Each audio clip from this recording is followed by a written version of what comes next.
Bharatiya Janata party एक मुद्दा विहीन पार्टी है। उनके पास केवल एक मुद्दा है, हिंदू मुसलमान भारत पाकिस्तान।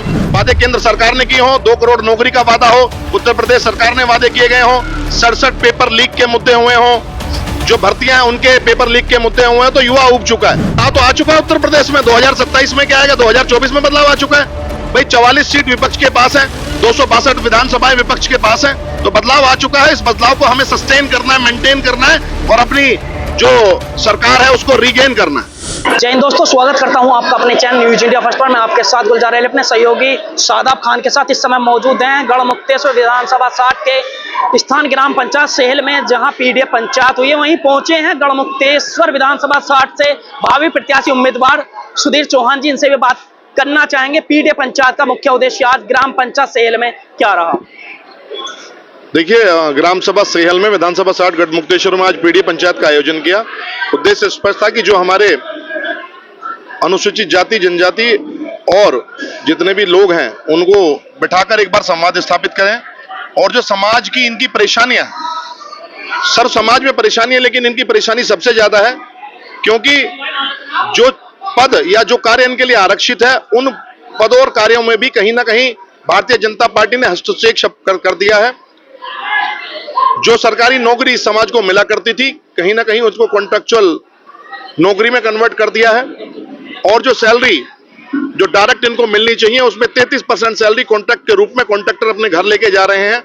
और पूर्व में 12 से 17 के बीच में समाजवादी सरकार द्वारा जो योजना है इन समाजों के लिए चलाई गई, उन समाजों को की योजनाओं को किस तरह से भारतीय जनता पार्टी ने रोका, उसके बारे में जानकारी दी और भविष्य का खाका भी खींचा कि भविष्य में समाजवादी सरकार आने के बाद जो व्यवस्थाएं अव्यवस्था के रूप में कन्वर्ट हुई हैं उनको व्यवस्थित करा जाएगा और पिछड़ा दलित अल्पसंख्यक समाज के जो हक हकूक और संविधान में जो प्रदत्त अधिकार के आरक्षण में जो घात लगी है उसको सुनिश्चित किया जाएगा और जो रुकी हुई भर्तियां हैं उनको खोला जाएगा।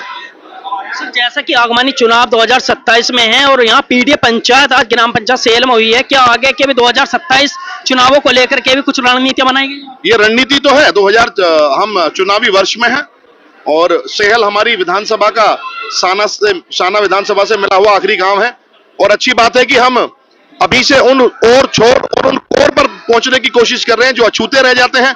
भारतीय जनता पार्टी एक मुद्दा विहीन पार्टी है। उनके पास केवल एक मुद्दा है, हिंदू मुसलमान भारत पाकिस्तान।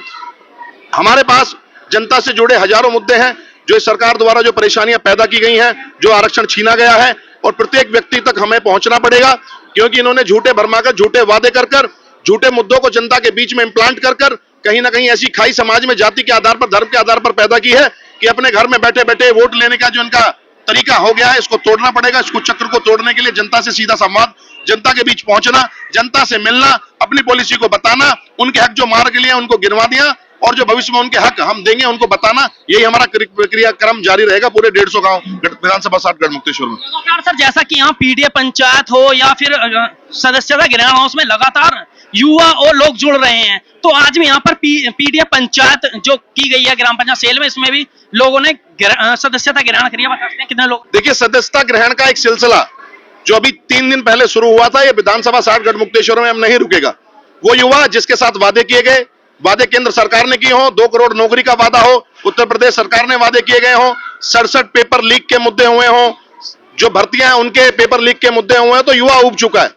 युवा को पता है कि कौन सरकार क्या काम कर सकती है, कौन सरकार झूठ बोल सकती है, क्योंकि पेपर लीक क्या ऐसा नहीं, 21 पहले 17 के बाद 19 में, 21 में, 24 में, फिर 26 में, तो लगातार इन चीजों के रीढ़ मुद्दे जो हो गए हैं और जो अव्यवस्था है उनके विरुद्ध अब युवा खड़ा हो गया और निकल के आ रहा है और समाजवादी सरकार के साथ आ रहा है। तो जैसा कि बढ़ती महंगाई और बेरोजगारी को लेकर के क्या 2027 में अब की बार बदलाव आने वाला है? बदलाव तो आ चुका है उत्तर प्रदेश में। 2027 में क्या आएगा, 2024 में बदलाव आ चुका है भाई। 44 सीट विपक्ष के पास है, 262 विधानसभाएं विपक्ष के पास है, तो बदलाव आ चुका है। इस बदलाव को हमें सस्टेन करना है, मेंटेन करना है और अपनी जो सरकार है उसको रीगेन करना है।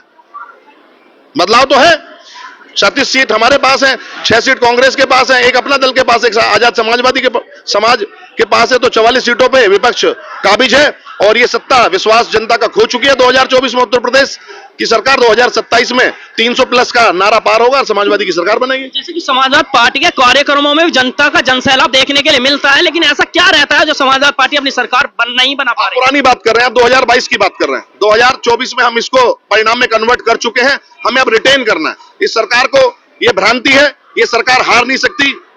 समाजवादी पार्टी ने, विपक्ष ने उत्तर प्रदेश में भारतीय जनता पार्टी को 2024 में हरा दिया है। ये 2022 की बात है, हम 24 में हम जीते हैं, जीत का उत्साह है और जीत हमारी है। ये बेकार की बात है कि हम हारे हुए हैं, हारी यहाँ पर भारतीय जनता पार्टी हुई है उत्तर प्रदेश में, हम नहीं हारे हुए। सर, जैसे कि अपनी सरकार आती है 2027 में आती है, तो सबसे पहले किस मुद्दे पर आप काम करेंगे? शिक्षा, बेरोजगारी में बढ़ती हुई महंगाई।